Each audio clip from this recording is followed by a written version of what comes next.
সিপিএমের দুর্গতে এখন সবুজের আবিরে রেঙে গেছে।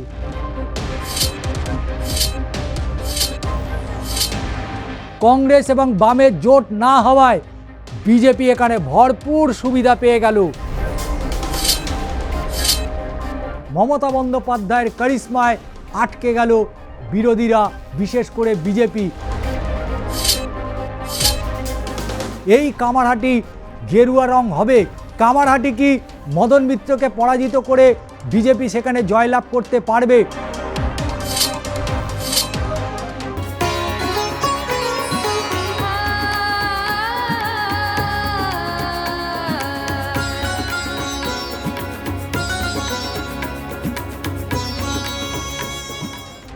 নমস্কার, আমি ষষ্ঠী চট্টোপাধ্যায়। শুরু করছি বাংলার মাটি, বাংলার ভোট। ২৬-এর নির্বাচনে ২৯৪টি বিধানসভা কেন্দ্র ধরে ধরে আমরা এই অনুষ্ঠানে বিশ্লেষণ করছি। কোনো রাজনৈতিক দলকেই বাড়তি কোনো গুরুত্ব দেওয়া আমাদের কাজ নয়। আমরা শুধু বিধানসভা ধরে ধরে বিশ্লেষণ এ কারণেই দিচ্ছি, যেহেতু এই ২৬-এর নির্বাচন বিগত সমস্ত নির্বাচনের থেকে সম্পূর্ণ আলাদা একটা নির্বাচন হতে চলেছে। কারণ এই নির্বাচনে এসআইআর প্রক্রিয়া অর্থাৎ স্পেশাল ইনসেনটিভ রিভিশন এবং এই এসআইআরের কারণে বহু বিধানসভা কেন্দ্রে কোথাও ৪০,০০০, কোথাও ৫০,০০০, কোথাও বা ১ লাখের কাছাকাছি ভোটার লিস্ট থেকে নাম বাদ গিয়েছে। কিন্তু সেই বিধানসভা কেন্দ্রে বিগত নির্বাচনে সেখানকার জয়ী প্রার্থীরা ঠিক কত ভোটে জিতেছিল এবং তার বিধানসভা কেন্দ্রে এসআইআরে কতটা বাদ পড়ল, তিনি এখন বর্তমানে ঠিক কোন অবস্থানে দাঁড়িয়ে রয়েছে, পেছনে যারা ছিল তারা কতটা এগিয়ে গিয়েছে, এটা নিয়েই মূলত আজকে আমাদের এই বিশ্লেষণ হবে। এবং আমরা সরাসরি চলে যাব কামারহাটি বিধানসভা কেন্দ্রে, কারণ কামারহাটি বিধানসভা কেন্দ্র অবশ্যই একটা নজরকাড়া কেন্দ্র। উত্তর ২৪ পরগনার এই কামারহাটি, যেখানে একসময় সিপিএমের দুর্গ বলা যেতে পারে, এবং আজকে সেই সিপিএমের দুর্গতে এখন সবুজের আবিরে রেঙে গেছে। ফলে স্বাভাবিকভাবেই কামারহাটি বিধানসভা কেন্দ্র এবং সেই কামারহাটি বিধানসভা কেন্দ্রতে আমরা সরাসরি চলে যাব এবং প্রথমেই দেখে নেব যে কামারহাটি বিধানসভা ২০১৬ সালে, যেখানে মূলত লড়াই হয়েছিল সিপিএম এবং কংগ্রেসের, এবং সেখানে ২০১৬ সালে যেহেতু জোট ছিল বাম এবং কংগ্রেসের মধ্যে, সেই জায়গা থেকে দাঁড়িয়ে মদন মিত্র, বর্তমান যিনি বিধায়ক, তিনি কোথায় দাঁড়িয়েছিলেন সেটা একবার দেখে নেব। প্রথম প্লেটে আমরা চলে যাব ২০১৬ বিধানসভার নির্বাচনের বা ভোটের ফলাফলের দিকে, এবং সেই ফলাফলে আমরা দেখে নেব যে ২০১৬ সালে অল ইন্ডিয়া তৃণমূল কংগ্রেস, বাম এবং কংগ্রেসের জোট, আদার্সরা তারা ঠিক কোথায় ছিল। ২০১৬ সালের এই বিধানসভা নির্বাচন, যেটা অবশ্যই ২০১১-র ওই হাই ভোল্টেজ নির্বাচনের পরবর্তী বিধানসভা নির্বাচন, সেখানে আমরা দেখছি যে অল ইন্ডিয়া তৃণমূল কংগ্রেস তাদের যে প্রাপ্তি ভোট, অর্থাৎ সেই সময় মদন মিত্র এই কামারহাটি বিধানসভা কেন্দ্র থেকে প্রতিনিধিত্ব করছিলেন, তিনি যে ভোট পেয়েছিলেন অর্থাৎ ৫৭,৯৯৬টি ভোট। অর্থাৎ ২০১৬ সালের তৃণমূল কংগ্রেস উত্তর ২৪ পরগনা এই কামারহাটিতে ৫৭,৯৯৬টি যেমন তারা ভোট পেয়েছিল, পার্সেন্টেজ অফ ভোট অর্থাৎ যদি আমরা শতাংশের বিচার করি তাহলে দেখব ৮২.৮৬% ভোট পেয়েছিল বর্তমান শাসক দল তৃণমূল কংগ্রেস। এবং তার পরবর্তীতে ২০১৬ সালে সিপিএম এবং কংগ্রেসের একটা জোট হয়েছিল, অধীর চৌধুরী এবং সর্বোপরি মোহাম্মদ সেলিমের বন্ধুত্বপূর্ণ সম্পর্ক থেকেই একটা জোট হয়েছিল, যে জোটে আমরা দেখেছি যে বাম এবং কংগ্রেস তারা কিন্তু তৃণমূল কংগ্রেসকে প্রায় অনেকটাই পেছনে ফেলে দিয়েছিল, এবং ২০১৬ সালে বাম কংগ্রেসের জোট পেয়েছিল ৬২,১৯৪টি ভোট। এবং আমরা যদি শতাংশের বিচার করি, শতাংশে দেখতে পাওয়া যাবে ৪৫.৯৬% ভোট পেয়েছিল বাম এবং কংগ্রেসের জোট। পাশাপাশি দেখে নেব আর কারা ছিল। অর্থাৎ ২০১৬ সালে বিজেপি সবে তাদের উত্থান শুরু করেছিল, বিজেপি ছিল তৃতীয় স্থানে, অর্থাৎ প্রথম স্থানে বাম এবং কংগ্রেসের জোট, দ্বিতীয় স্থানে শাসক দল তৃণমূল কংগ্রেস এবং তৃতীয় স্থানে ছিল ভারতীয় জনতা পার্টি অর্থাৎ বিজেপি। তাদের প্রাপ্ত ভোট ছিল কত? 10,797টি ভোট। এবং শতাংশের বিচারে আমরা যদি দেখি 7.98% ভোট পেয়েছিল 2016 সালে বিজেপি। এবং সিপিআইএম এবং কংগ্রেসের জোট তারা জয়লাভ করলো কত? 41,198 ভোটে। অর্থাৎ 2016 সালের যে ভোট, সেই ভোটের নিরিখে কামারহাটি বিধানসভা কেন্দ্র অবশ্যই নজর কাড়ে, কারণ সেখানে এক রঙিন একজন ব্যক্তিত্বকে দেখা যায় যার নাম মদন মিত্র। এবং 2016 সালে তো আপনারা দেখলেন, আমরা সরাসরি বিশ্লেষণ দিলাম।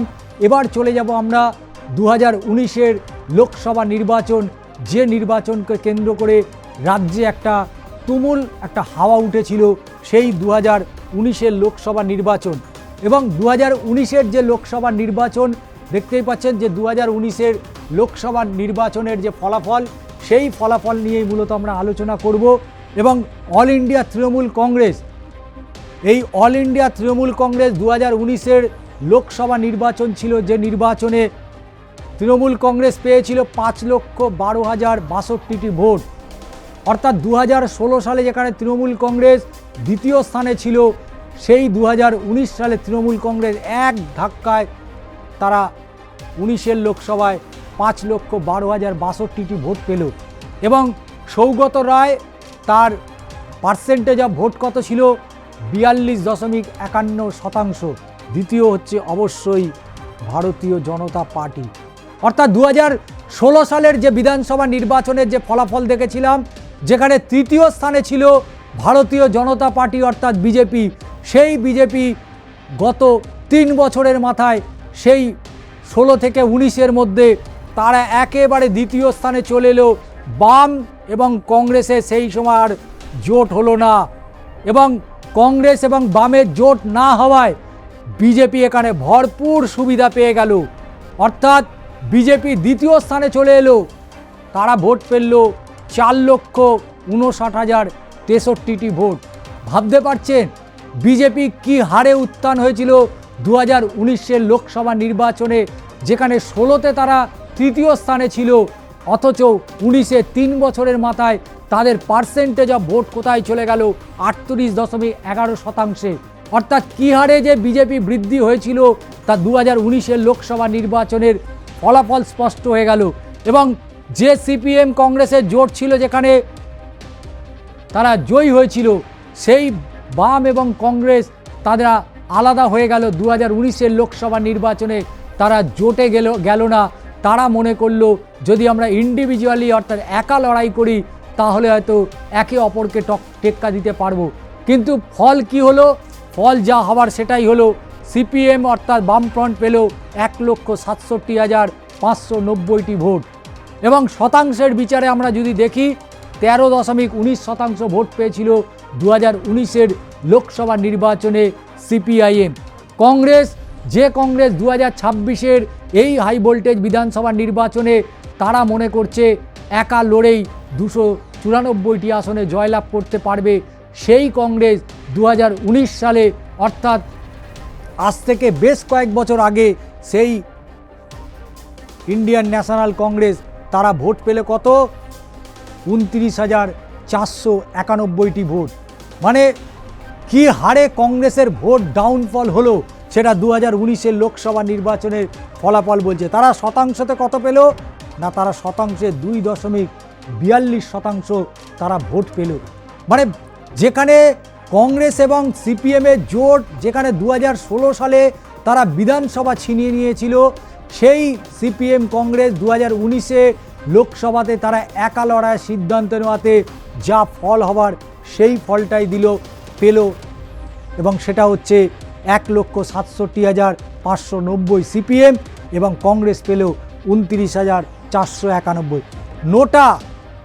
নোটা অত্যন্ত একটা গুরুত্বপূর্ণ নির্বাচনে ভূমিকা পালন করে, কারণ অনেকেই রয়েছেন যারা কোনো রাজনৈতিক দলকে যেমন পছন্দ করেন না, আবার অনেকের হয়তো প্রার্থী পছন্দ হয়নি, অনেকেরই হয়তো নির্বাচনী প্রতিনিধি যাদের কাজে তারা সন্তুষ্ট হয়নি। সেই সমস্ত মানুষের সংখ্যা তারা ভোট দিয়েছিল 14,491। পার্সেন্টেজ অফ ভোট তারা কত পেল? নোটাতে ভোট পড়লো 1.20%। অর্থাৎ 2019-এর লোকসভা নির্বাচনের সার্বিক যে ফলাফল আমরা দেখতে পাচ্ছি, সেখানে তৃণমূল কংগ্রেস কিন্তু একেবারে প্রথমে চলে এলো এবং দ্বিতীয় স্থানে উঠে এলো বিজেপি, সিপিএম তৃতীয় এবং কংগ্রেস চতুর্থ স্থানে চলে এলো। আমরা পরবর্তী প্লেটে যাব এবং এই বিশ্লেষণ চলছে প্রতিটি বিধানসভা কেন্দ্র ধরে ধরে। এখানে শাসক দল হোক বা বিরোধী, কোনো রাজনৈতিক দলের ঝোল টেনে কিন্তু বিশ্লেষণ হচ্ছে না। যে বিশ্লেষণ আমরা দেখতে পাচ্ছি সেটা মূলত তথ্যের ভিত্তিতে। আমরা চলে এসেছি 2021-এর বিধানসভা নির্বাচন, যে নির্বাচনে একটা বড় হাওয়া উঠেছিল যে এবার পরিবর্তন হবে এবং প্রতিটা মানুষের মধ্যে, বাসে, ট্রামে, প্রতিটা জায়গায় একটাই আলোচনা যে 2021-এ বিশাল মার্জিন নিয়ে ভোটে জিতে আসছে বিজেপি এবং আপকি বার 200 পার, এই স্লোগান বারবার দিয়েছে কেন্দ্রীয় মন্ত্রীরা এবং দেশের প্রধানমন্ত্রী থেকে স্বরাষ্ট্রমন্ত্রী, তারা বাংলায় এসে বলেছিল আপকি বার 200 পার। অর্থাৎ সেই স্লোগানকে সামনে রেখেই বিজেপি যেভাবে ঝাঁপিয়েছিল এই 21-এর নির্বাচন, যে নির্বাচনের ফলাফলটা অবশ্যই দেখার দরকার। কারণ কামারহাটির মতন একটা কেন্দ্র, একদিকে ব্যারাকপুর শিল্পাঞ্চল, তার লাগোয়া এই কামারহাটি, যেখানে অবাঙালি ভোটার অর্থাৎ সংখ্যালঘু ভোটারের সংখ্যা কিন্তু তুলনামূলক অনেক বিধানসভার থেকে অনেক বেশি। তাই এই 21-এর নির্বাচনটা ছিল কামারহাটির কাছে একটা বড় চ্যালেঞ্জ এবং 2021-এর বিধানসভা নির্বাচনের ফলাফলটা অবশ্যই একবার দেখে নিতে হবে। কারণ 19-এর যদি আমরা লোকসভা একটু দেখে নিই, সেই নির্বাচনে আমরা দেখেছিলাম যে যেখানে বিজেপি দ্বিতীয় স্থানে উঠে এসেছিল, সেই বিজেপি 2021-এ কোথায় তারা দাঁড়িয়ে রইল? কারণ অল ইন্ডিয়া তৃণমূল কংগ্রেস, যেখানে প্রার্থী ছিল মদন মিত্র, সেই মদন মিত্র 2021-এর বিধানসভা নির্বাচনে তৃণমূল কংগ্রেসের হয়ে তিনি ভোট পেলেন 73,491টি ভোট। অর্থাৎ 2021-এও তৃণমূল কংগ্রেস একেবারে নিজেদের মার্জিন অফ ভোট ধরে রাখলো। তারা কত পেল? 51.17% ভোট পেয়েছে। অর্থাৎ 2016 সালে মদন মিত্র যেখানে প্রায় 5,000 ভোটে পিছিয়ে ছিল, সেই মদন মিত্র 2021-এ কীভাবে কামব্যাক করলো? কারণ 2021-এ 73,491টি ভোট পেয়েছিল মদন মিত্র এবং 51.17% ভোট পেল সেখানে যে বিজেপি 2021-এ পরিবর্তনের ডাক দিয়েছিল, যে বিজেপি ক্ষমতায় আসছে বলে রাজ্য জুড়ে একটা রব উঠেছিল, সেই বিজেপি দ্বিতীয় স্থানেই রয়ে গেল। অর্থাৎ তারা ভোট পেলে কত? 38,235টি ভোট। 235টি ভোট পেয়েছে, 38,235 শতাংশে তারা পেল কত? 26.64% ভোট পেল 2021 সালে বিজেপি। এবং সিপিএম এবং কংগ্রেস আবার তারা জোট করলো। অর্থাৎ 2016 সালের বিধানসভাতে যেমন তারা জোট করে সেখানে কামারহাটি নিজেদের দখলে রাখতে পেরেছিল বিরোধীরা, সেই বাম কংগ্রেসের জোট 2021 সালে আবার হলো, যেখানে তারা ভোট পেল কত? 28,138টি ভোট। বুঝতে পারছেন 5 বছরের যে পরিবর্তন, 5 বছরের পরিবর্তন, সিপিএম এবং কংগ্রেসের জোট এক ধাক্কায় মানুষ আর তাদের নিতে চাইল না, মানুষ তাদের প্রত্যাখ্যান করলো। যে প্রত্যাখ্যানের ফলস্বরূপ তারা 28,138টি ভোট পেল, শতাংশের বিচারে 19.62% ভোট পেয়েছে বাম এবং কংগ্রেস। কিন্তু 2026-এর নির্বাচনে একা লড়াই। আবারও বলেছি, কংগ্রেস এবং সিপিএমের জোট যেখানে পার্সেন্টেজ অফ ভোট অনেকটাই বদলে দিতে পারত, কিন্তু সেই 2026-এর নির্বাচনে আবারও তারা একা লড়াইয়ের সিদ্ধান্ত নিল, যা 2019-এর লোকসভা নির্বাচনে নিয়েছিল। এবং তাদের ফলাফল হলো যা হওয়ার ঠিক তাই হয়েছে। বাম এবং কংগ্রেসের জোট হলো 28,138টি ভোট পেল এবং 19.62% ভোট পেল বাম এবং কংগ্রেস। তাই স্বাভাবিকভাবেই 2021-এ একটা পট পরিবর্তন হওয়ার সম্ভাবনা ছিল, রাজ্যে একটা তুমুল হাওয়া বইছিল গেরুয়ার দিকে। কিন্তু 2021-এ মমতা বন্দ্যোপাধ্যায়ের কারিশমায় আটকে গেল বিরোধীরা, বিশেষ করে বিজেপি, এবং মাথা নিচু করে রাজ্য ছাড়তে হলো দেশের প্রধানমন্ত্রী থেকে কেন্দ্রীয় স্বরাষ্ট্রমন্ত্রী, কারণ তারা দাবি করেছিল যে আপকি বার 200 পার, কিন্তু মমতা বন্দ্যোপাধ্যায়ের কারিশমার কাছে সবাই হেরে ভূত হয়ে গিয়েছিল। এবং আমরা পরবর্তী প্লেটে যাব, কারণ এই 21-এর বিধানসভা নির্বাচনটা অবশ্যই গুরুত্বপূর্ণ ছিল রাজ্যের মানুষের কাছে এবং শাসক দল তৃণমূল কংগ্রেসের কাছে। পরবর্তী প্লেটে যাব 2024 লোকসভা নির্বাচনটাও অত্যন্ত গুরুত্বপূর্ণ ভূমিকা নিতে পারে এই 26-এর নির্বাচনের ক্ষেত্রে। কিন্তু এইখানেই শুরু হয়েছে নতুন রাজনৈতিক সমীকরণ, কারণ 2024 লোকসভা নির্বাচনে এই যে ভোটার তালিকা, যেই ভোটার তালিকা থেকে প্রায় 1 কোটি মানুষের নাম বাদ চলে গিয়েছে, যদিও এখনও বোঝা যাচ্ছে যে 17 লক্ষ নতুন করে তারা আবার ফিরে আসছে, কিন্তু প্রশ্ন থেকে যাচ্ছে এই 1 কোটি মানুষের মধ্যে 58 লক্ষ মানুষ আর কিন্তু ভোটার লিস্টে ফিরতে পারবে না। তাদের মধ্যে অনেকে মৃত ভোটার রয়েছে, স্থান পরিবর্তন ভোটার রয়েছে, ডবল ভোটার রয়েছে, অর্থাৎ দুটো বিধানসভায় ভোট রয়েছে। এই রকম মানুষের সংখ্যা নিয়ে 58 লক্ষ মানুষের নাম বাদ চলে গিয়েছে। পরবর্তীতে বিচারাধীন এবং ডিলিটেড এই দুটি মিলিয়ে প্রায় 59 লক্ষ মানুষের নাম এখনও ঝুলে রয়েছে। যারা ডিলিটেড হয়েছে তারা 6 নম্বর ফর্ম ফিল আপ করে ফিরতে পারবে কিনা সেটাও এখন প্রশ্ন। কিন্তু নির্বাচনে কিন্তু এই এসআইআরের অত্যন্ত গুরুত্বপূর্ণ ভূমিকা রয়েছে, এবং যে কারণে 24-এর লোকসভা নির্বাচনে যেখানে নরেন্দ্র মোদী এই ভোটার লিস্ট থেকেই দিল্লির মসনদে বসেছিল, সেই 2024-এর ভোটার লিস্ট থেকে প্রায় 1 কোটি মানুষের নাম ইতিমধ্যেই প্রশ্নচিহ্নের মাঝখানে দাঁড়িয়েছে।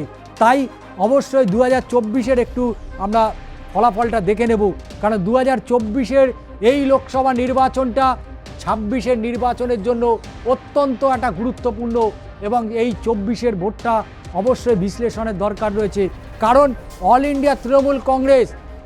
ইন্ডিয়া তৃণমূল কংগ্রেসের যিনি প্রার্থী হয়েছিলেন প্রবীণ বর্ষিয়ান তৃণমূল নেতা অধ্যাপক সৌগত রায়, তিনি কত ভোট পেলেন? তিনি 2024-এর লোকসভা নির্বাচনে তিনি 5,28,579টি ভোট পেয়েছিলেন, এবং শতাংশের বিচারে যদি আমরা দেখি তাহলে দেখছি 41.95% ভোট পেয়েছিল তৃণমূল কংগ্রেস। দ্বিতীয় স্থানে কে উঠে এসেছিল?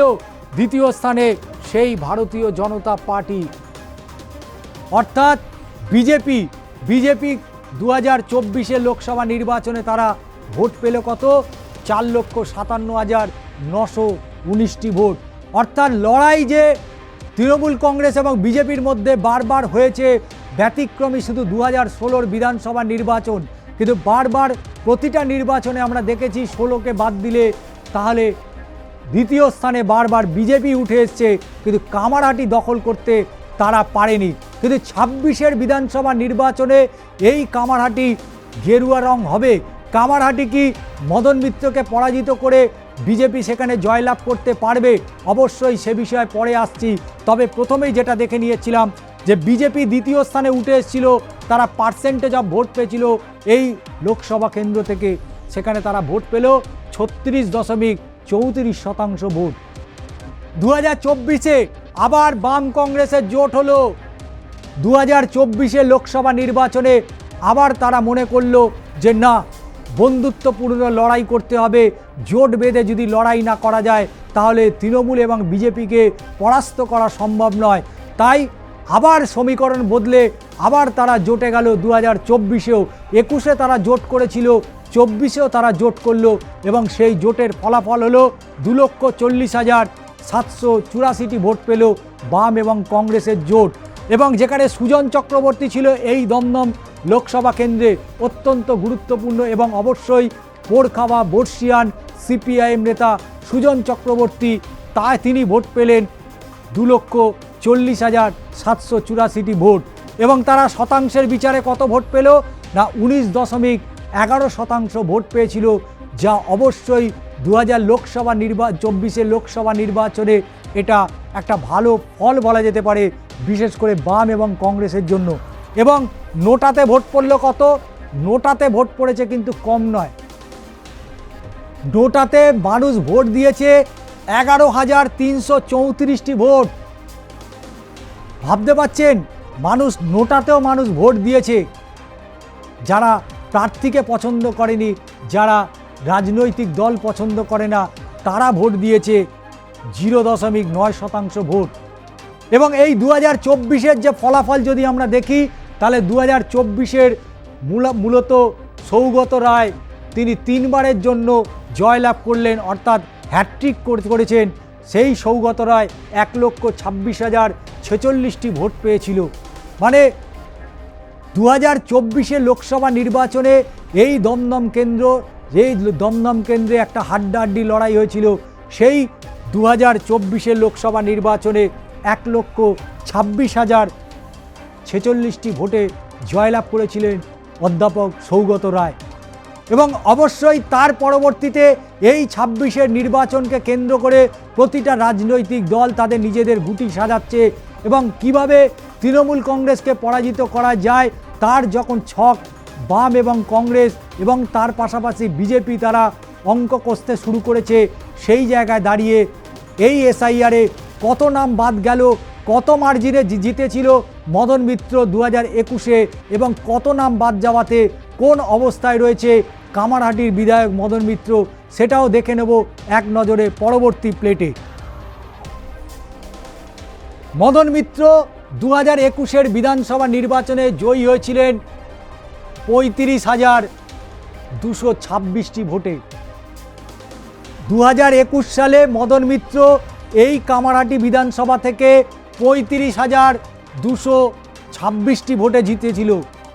কিন্তু তারপরে এই এসআইআর, যে এসআইআরে আতঙ্ক, মৃত্যু, প্রশ্নচিহ্ন অনেকগুলো বিষয় উল্লেখ করা রয়েছে। সুপ্রিম কোর্ট পর্যন্ত মামলার জল গড়িয়েছে এই এসআইআর নিয়ে। বাংলার মুখ্যমন্ত্রী মমতা বন্দ্যোপাধ্যায় কোর্ট গ্রাউন্ড পড়ে সুপ্রিম কোর্টের অন্দরে গিয়ে প্রশ্ন তুলেছিলেন লজিক্যাল ডিসক্রিপেন্সি নিয়ে। সেই 2026-এর বিধানসভা নির্বাচনের আগে এসআইআরের যে প্রথম খসড়া তালিকা প্রকাশ হলো 16ই ডিসেম্বর 2025-এ, সেখানে এসআইআরে বাদ পড়ল এই কামারহাটি বিধানসভা কেন্দ্রে, যেখানে 16ই ডিসেম্বর সেখানে দেখা যাচ্ছে 35,191টি নাম বাদ চলে গিয়েছে এই কামারহাটি বিধানসভা কেন্দ্র থেকে। অর্থাৎ মদন মিত্র তিনি জয়লাভ করেছিলেন 35,226টি ভোটে, বাদ পড়ল কত? কামারহাটি বিধানসভা থেকে এসআইআরে বাদ পড়ল কত? 16ই ডিসেম্বর 35,191টি ভোট বাদ পড়ে গেল। তাহলে কড়া চ্যালেঞ্জের মুখে, কঠিন চ্যালেঞ্জের মুখে মদন মিত্র, এই প্রশ্নই উঠে আসছে, শুধুমাত্র বিশ্লেষণের মধ্যে দিয়েই উঠে আসছে যে একেবারে এবারের 26-এর নির্বাচনে কঠিন চ্যালেঞ্জের মুখে পড়তে পারে তৃণমূলের বিধায়ক মদন মিত্র। কারণ এসআইআরের দ্বিতীয় পর্যায়ে যে তালিকা প্রকাশ হলো 28শে ফেব্রুয়ারি, সেই 28শে ফেব্রুয়ারি 2026, 28শে ফেব্রুয়ারিতে কত বাদ পড়ল? 466 জনের নাম আবার নতুন করে বাদ পড়ে গেল। তার মানে বুঝতে পারছেন, আমরা কোনো রাজনৈতিক দলের হয়ে ঝোল টেনে কথা বলছি না, আমরা তথ্য দিয়ে বলছি যে কামারহাটি বিধানসভা কেন্দ্র এবার কঠিন চ্যালেঞ্জের মুখে পড়তে চলেছে। কারণ যে মার্জিন অফ ভোটে মদন মিত্র 2021-এর বিধানসভা ভোটে জয়লাভ করেছিল, সেই কামারহাটি বিধানসভা কেন্দ্রে একবার 35,191টি নাম বাদ গেল, দ্বিতীয় পর্যায়ে 466টা নাম বাদ পড়ল। অর্থাৎ এসআইআরে মোট ভোটার বাদ গেল কত? কামারহাটিতে 35,657 জনের নাম বাদ চলে গেল এক ধাক্কায়। মদন মিত্র জিতেছিল 35,226টি ভোটে, আর বাদ পড়ল কত? 35,657টি ভোট। তাহলে কড়া তো চ্যালেঞ্জ আছে। আপনারা কি মনে করছেন দর্শক? কামারহাটির মানুষ কি ভাবছেন? বাংলার মানুষকে আমরা সরাসরি তথ্য দিয়ে বিশ্লেষণ করছি। আমরা আবারও বলছি, কোনো রাজনৈতিক দলকে বিশেষ কোনো সুবিধা দেওয়ার জন্য আমরা এই বিশ্লেষণ করছি না।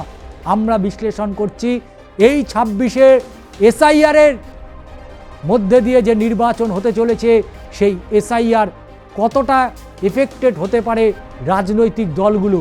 আমরা পরবর্তী প্লেটে অবশ্যই দেখে নেব যে সেখানে মদন মিত্র তার নির্বাচন কেন্দ্র থেকে যে পরিমাণে ভোটে জয়লাভ করেছিল, এসআইআরে 16ই ডিসেম্বর এবং 28শে ফেব্রুয়ারি টোটাল নাম বাদ পড়ার পরে কত ভোটে পিছিয়ে পড়ল মদন মিত্র, সেটাও একবার আমরা দেখে নেব।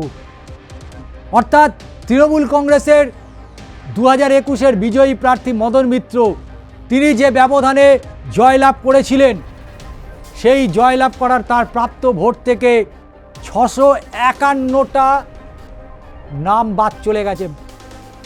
এটা ভালো করে খেয়াল করুন, এই 651 জনের নাম বাদ।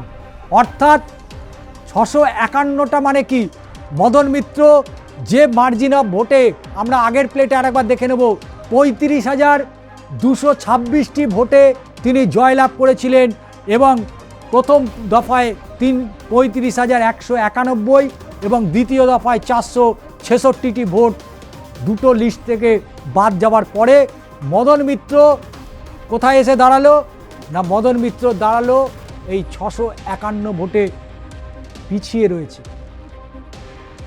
যদি এক্ষুনি নির্বাচন হয়, এই এসআইআরের যদি নাম বাদ দিয়ে দেওয়া হয়, তাহলে কামারহাটি বিধানসভা কেন্দ্র থেকে মদন মিত্র পরাজিত নিশ্চিতভাবে।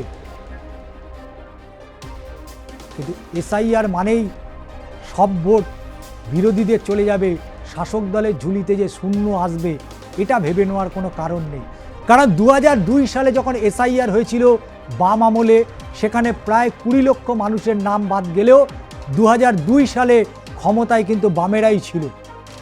বামেদের পরিবর্তে কংগ্রেস কিন্তু আসেনি, কারণ 2002 সালে সেই সময় বামেদের প্রধান প্রতিপক্ষ ছিল কংগ্রেস, কিন্তু কংগ্রেস ফিরতে পারেনি। তাই এটা ভেবে নেওয়ার কোনো কারণ নেই এই বিশ্লেষণের মধ্যে দিয়ে যে তৃণমূল কংগ্রেস পরাজিত হয়ে গেল, মদন মিত্র হেরে গেল এবং কামারহাটি থেকে সিপিএম কংগ্রেস বা বিজেপি জয়লাভ করলো, এরকম ভেবে নেওয়ার কোনো কারণ নেই। আবার এটাও ভেবে নেওয়ার কারণ নেই যে মদন মিত্র আবার কামারহাটি থেকে জয়লাভ করতে পারেন, কারণ আমরা তথ্য দিয়ে বিশ্লেষণ করেছি এবং সেখানে এই মুহূর্তে এসআইআর সার্বিকভাবে কামারহাটি বিধানসভা কেন্দ্রে যা ফলাফল হয়েছে, সেই ফলাফলের তুলনায় এসআইআর থেকে বাদ যাওয়ার যে পরিসংখ্যান, সেখান থেকে মদন মিত্র 651টি ভোটে অলরেডি তিনি পিছিয়ে রয়েছেন। কিন্তু নির্বাচনে মানুষ এই গণতন্ত্রের উৎসবে তারা কাকে ভোট দেবেন, কাকে নির্বাচিত করবেন, সেটা অবশ্যই জনগণের ওপরে নির্ভর করে। এখানে আমরা যে বিশ্লেষণ করছি, আমাদের বিশ্লেষণ দিয়ে কোনোভাবেই তার ফলাফল নিশ্চিত করে না। আমরা শুধুমাত্র নিরপেক্ষভাবে এই বিশ্লেষণ দিলাম এবং 294টি আসনের প্রতিটা কেন্দ্র ধরে, প্রতিটি বিধানসভা কেন্দ্র ধরে ধরে আমরা বিশ্লেষণ দেব এবং সিদ্ধান্ত নেবেন জনগণ। এবং অবশ্যই আমাদের এই ভিডিও আপনাদের কেমন লাগছে সরাসরি আপনারা, আপনাদের বলার জায়গা রয়েছে, প্ল্যাটফর্ম রয়েছে, আপনারা সেখানে জানান। অবশ্যই সাবস্ক্রাইব করতে ভুলবেন না এবং পরবর্তী যে ভিডিওর জন্য অবশ্যই অপেক্ষা করুন। আমরা পরবর্তী ভিডিওতে আবারও কোনো কেন্দ্র নিয়ে আপনাদের সামনে উপস্থিত হব। আজ বিদায় নিচ্ছি, আবারও দেখা হচ্ছে।